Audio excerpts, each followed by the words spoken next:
EMF stands for electromagnetic frequencies. EMFs are invisible energy waves that radiate from power lines and electronic devices.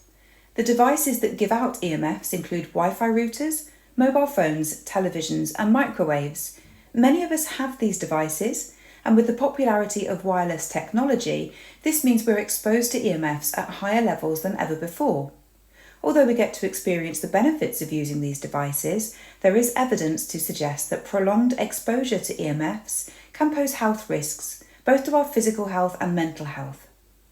Research has linked EMF exposure to health issues such as cancer, reproduction issues, neurological disorders, anxiety and depression, and sleep disturbances.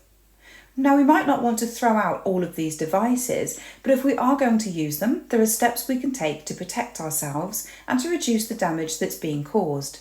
One way of doing this is by using crystals. Shungite is a black crystal commonly used to protect against EMF frequencies. If you've ever seen someone with a black crystal stuck to the back of their mobile phone, it's usually a Shungite crystal that's being used. You can place Shungite around your house to help mitigate the harmful effects of EMFs.